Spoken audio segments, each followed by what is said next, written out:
Starbucks के नए CEO Brian Niccol अपने नए ऑफिस में रोजाना आने जाने के लिए 1600 किलोमीटर की यात्रा तय करेंगे, वो भी कॉर्पोरेट जेट यानी प्राइवेट जेट से। अगर आपको ये 1600 किलोमीटर समझने में दिक्कत हो रही हो तो ये दूरी दिल्ली से चेन्नई तक की है। कुछ दिनों पहले ही ब्रायन निकोल की सैलरी स्लिप वायरल हो गई थी।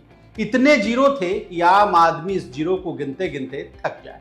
अब कौन है ब्रायन निकोल जिस पर कंपनी पानी जैसा पैसा बहाने वाली है, और तो इनका पिछला इतिहास कैसा रहा है, इसके अलावा कहां से कहां तक जाएंगे सीईओ साहब, जानेंगे सब कुछ आज के इस रिपोर्ट में।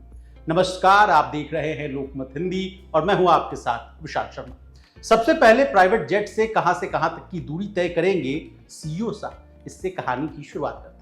कॉफी चेन स्टारबक्स के नए सीईओ ब्रायन निकोल को उनकी कंपनी की ओर से ऑफिस आने जाने के लिए चार्टर्ड प्लेन मुहैया कराया जाए।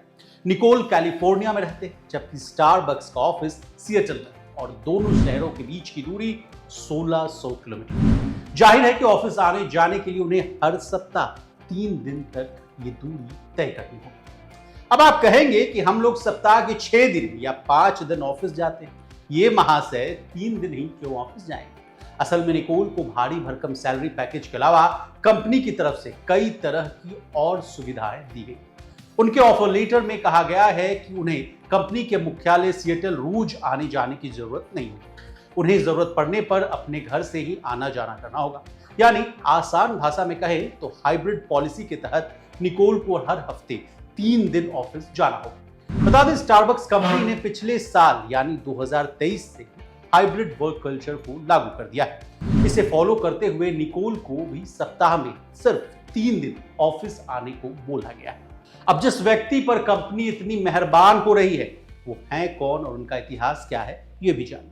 ब्रायन निकोल 2018 से चिपोटल के सीईओ थे। इस दौरान उन्होंने कंपनी को आगे बढ़ाने में बड़ा योगदान दिया था। इसका अंदाजा आप इसी बात से लगा सकते हैं कि इनके लीडरशिप कंपनी की शेयर्स यानी स्टॉक 773% चले, और तो और कंपनी की रेवेन्यू भी लगभग दोगुनी हो गई थी। स्टारबक्स के बोर्ड के अध्यक्ष मेलोडी हॉब्सन ने इस बात पर और जोर देकर कहा था कि निकोल एक कल्चरल कैरियर है जो अनुभव का खजाना है, और उनका इनोवेशन और ग्रोथ को बढ़ाने में एक सिद्ध ट्रैक रिकॉर्ड रहा।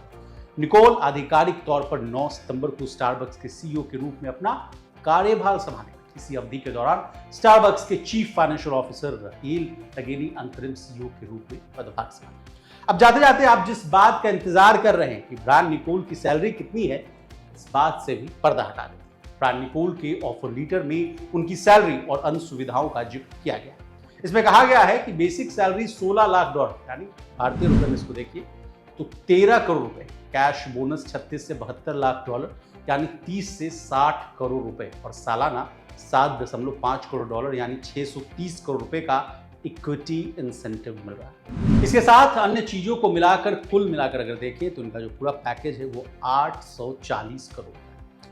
बता दें, निकोल के लिए आने जाने की यह व्यवस्था नई नहीं है। जब वो 2018 में चिपोटल की सीईओ थे, तब उन्होंने इसी तरह की डील की थी। चिपोटल का मुख्यालय कोलोराडो में था। निकोल के कार्यभार संभालने के 3 महीने बाद ही मुख्यालय कैलिफोर्निया में शिफ्ट कर दिया गया था, और चिपोटल में शामिल होने से पहले निकोल टैको बेल के सीईओ थे।